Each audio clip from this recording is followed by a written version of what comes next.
আরেকটি voice record viral হয়েছে, তোমরা প্লিজ শোনো। হ্যাঁ, তো আর বলো এবার। বলছি ওটা হয়েছে কি বলতো, ও 2টো অব্দি পেশেন্ট দেখেছে, ঠিক আছে। মানে রাত্রে পেশেন্ট দুটো? রাত্রি 2টো, ঠিক আছে। আচ্ছা। 2টো অব্দি পেশেন্ট দেখেছে, দেখে রুমে এসে অনলাইনে অর্ডার করে 4জন বন্ধু মিলে খেয়েছে, ডিনার হুম করেছে। হুম করে ও খুব টায়ার্ড ছিল, যেহেতু 36 ঘন্টা ডিউটি ছিল, হুম টায়ার্ড ছিল। ও কি করেছে, ওই সেমিনার রুমে গিয়ে হুম শুয়ে পড়েছে একটা রেড কালারের ব্ল্যাঙ্কেট ঢাকা দিয়ে। হুম কিন্তু তারপরে মানে সেমিনার রুমে এমনি কি তোমাদের ওরকম সেমিনার রুমে টুমে ঘুমানো হয়? মানে আমি যদিও কোনো আইডিয়া নেই, ওই জন্য জিজ্ঞেস করছি। না, এবার একটা রেসিডেন্টাল ডক্টর রুমস থাকে, আচ্ছা। বুঝতে পেরেছিস, তারপরেও সেমিনার থাকে। এবার হুম। সেমিনারে একটা বেড থাকে, আর আচ্ছা ডক্টরস রুমে 2টো 3টে যেরকম বড় ঘর হবে সেরকম বেড পাতা থাকে। আচ্ছা আচ্ছা। মেনলি ডক্টরস রুমে শোয়ার কথা, ঠিক আছে। হুম হয়েছিল কি, ওকে বডিটা পাওয়া গেছে সেমিনার রুমে, হুম কিন্তু ঘুমাচ্ছিল ডক্টরস রুমে। যে রুমটা তোর এখন ভাঙা হয়েছে, দেখেছিস রুমটা ভেঙেছে, হুম হুম হুম হুম একটা ভিডিও ঠিক দেখছিলাম। বাথরুমের পাশেই, হুম ঠিক আছে। মানে বাথরুমটাকে অজুহাত দিয়ে হুম ওই রুমের দেয়ালটা ভেঙে দিয়েছে। অ্যাকচুয়াল কাণ্ডটা ঘটেছে তোর ইয়েতে, ওই রুমটার ভেতরে, ডক্টর রুমে? ডক্টরস রুমে।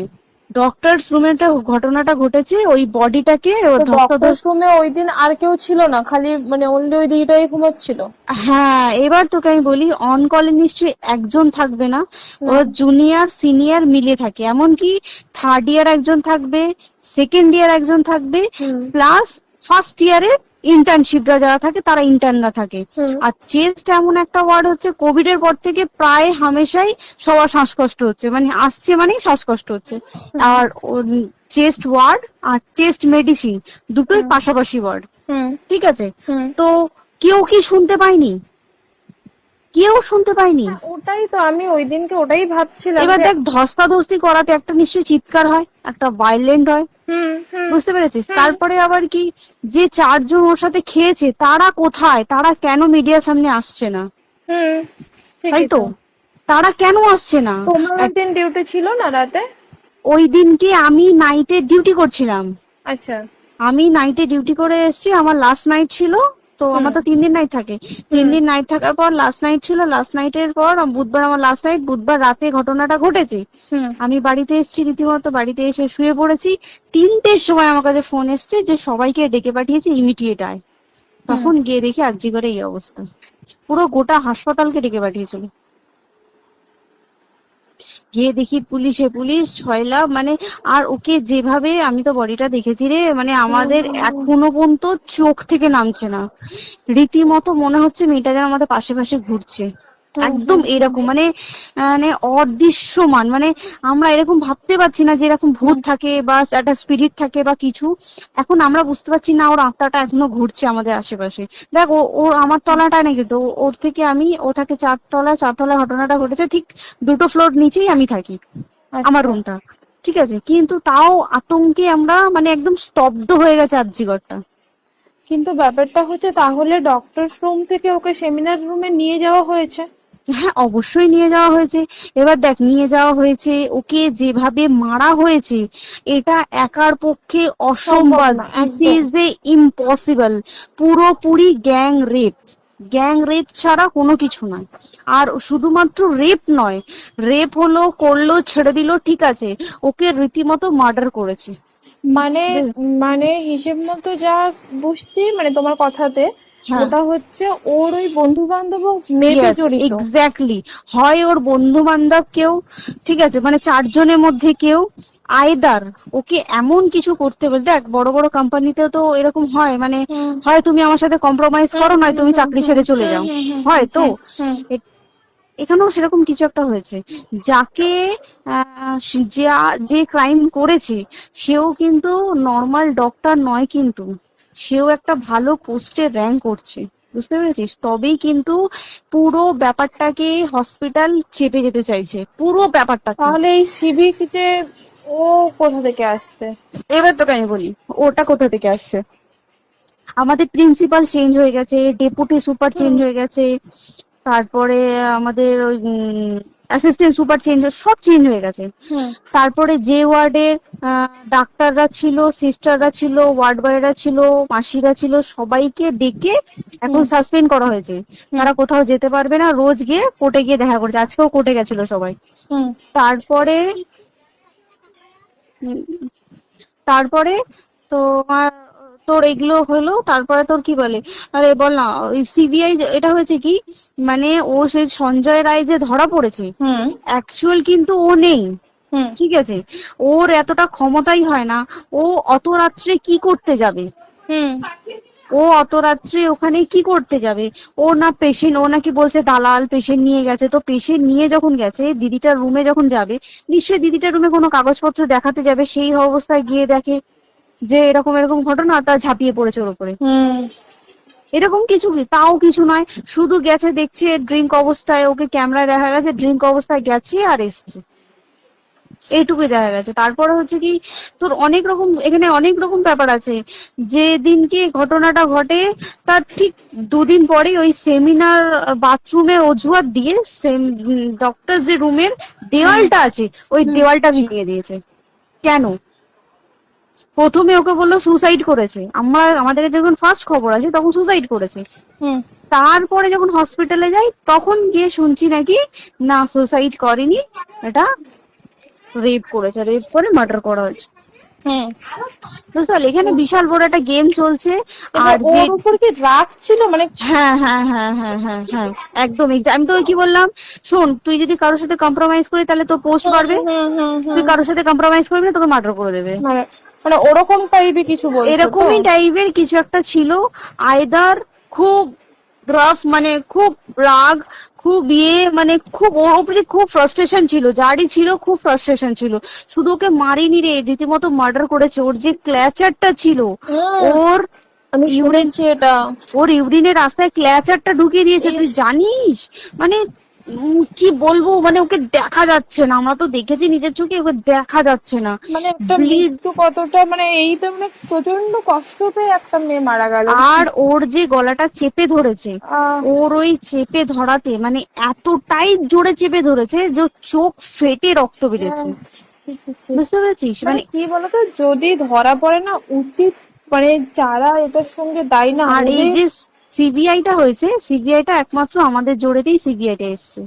মানে আমরা ওই সঞ্জয় রায় একার পক্ষে সম্ভব না এইসব। তারপরে পোস্টমর্টম রিপোর্টে তুই জানিস, ওই আমাদের ভাজাইনা থেকে 150 গ্রাম স্পাম বেরিয়েছে। পোস্টমর্টম রিপোর্ট 150 গ্রাম স্পাম, মানে বুঝতে পারছিস? Hmm, not a calculated, minimum minimum কম করে 6 থেকে 7 জন করেছে ওকে রেট। ছি ছি ছি। ওই জন্যই তো আমরা এতটা বেশি ভাইলেন্ট হয়ে গেছি, বুঝতে পেরেছিস? আর তারপর আমাদের দেখো, একটা মেয়ে তার কাজের জায়গাতেই ছিল, এমনটা নয় যে রাস্তাঘাটে কোনো বিপদ, তার কাজের জায়গাতেই আরে সেফ নয়। শোন, দেখ বড় বড় কোম্পানিতে কি হয়, রুমের ভেতরে এগুলো হয়, মানে ধর রুমের ভেতরে হলো, যেমন কল সেন্টারে হয়, নাইট শিফটে হয়, এইগুলো একসেপ্টেবল। বাট হসপিটাল হচ্ছে তো এমন একটা আরজি এরিয়া, করের মতো একটা, হ্যাঁ। আরজিকর বলে না, যে কোনো হাসপাতালে কেউ যদি স্ব ইচ্ছায় কারোর সাথে রিলেশনশিপে গিয়ে করতে চায় সেটা আলাদা জিনিস কিন্তু, ঠিক আছে? কিন্তু কেউ কারো বিরুদ্ধে এইভাবে করতে পারে না রে, তুই জানিস না? মানে ওয়ার্ডে দেখ, কম বেশি আমরা সবাই ঘুমাই, কম বেশি আমরা সবাই জেগে থাকি, জেগে তো থাকি, তাতে কি কেউ শুনতে পায়নি? তার কি একদম ভাইলেন্স ছিল না? যদি কেউ না শুনতে পারে তাহলে ওর খাবারে কেউ কিছু মিশিয়েছিল, হুম তাই কি না? হুম হুম সেটাও পোস্টমর্টম রিপোর্টে মানে লিক করছে না যে কেন খাবার ও তো খাবারটা খেয়েছিল, সেটা তো নিশ্চয়ই পেটেই ছিল, পেট থেকে তো বমি করে বের করে দেন, সেটা তো ফরেনসিক রিপোর্টে কিছু বলবে। আর তুই জানিস না, দেনার দেন, মানে ধর পোস্টমর্টম রিপোর্ট আসতে 3 দিন সময় লাগে। ও যেদিনকে মরেছে ঠিক তার পরের দিনকে বিকালবেলা পোস্টমর্টম রিপোর্ট বার করে দিয়েছে, মানে বডি বার করো আর পোড়াও, 10 সেকেন্ডের মধ্যে বাড়িতে নিয়ে গেছে, তারপরে বডি পুড়িয়ে দিয়েছে। মানে কি বলবো, হসপিটাল, মমতা ব্যানার্জি, সবাই, মানে তৃণমূল প্রত্যেক সবাই এটাকে পুরোটাই, কেসটাকে চাপা দিতে চাইছে, পুরোটা। তবে তুই ভাব, যে মানুষটাকে এত ক্ষতবিক্ষত ভাবে মেরেছে, তাকে অভিষেক ব্যানার রেপ কি কলকাতায় প্রথম হলো? নয়, বিভিন্ন জায়গায় বিভিন্ন ভাবে রেপ হয়েছে। হুম ধরা পড়েছে, ফাঁসি হ্যাঁ হয়েছে কি জেল হয়েছে, হুম অভিষেক বন্দ্যোপাধ্যায় কেন বললো জাস্ট এইট তোর কি বলে এনকাউন্টার করতে? মানে কি সঞ্জয়কে যদি এনকাউন্টার করে পুরো কেসটা চাপা পড়ে পুরো যাবে, কেসটা চাপা পড়ে যাবে একদম। স্টুডেন্টরা ঠান্ডা হয়ে যাবে, হুম। আর আমরা সেটা মানবো না, আমরা সেটা হতেই দেব না।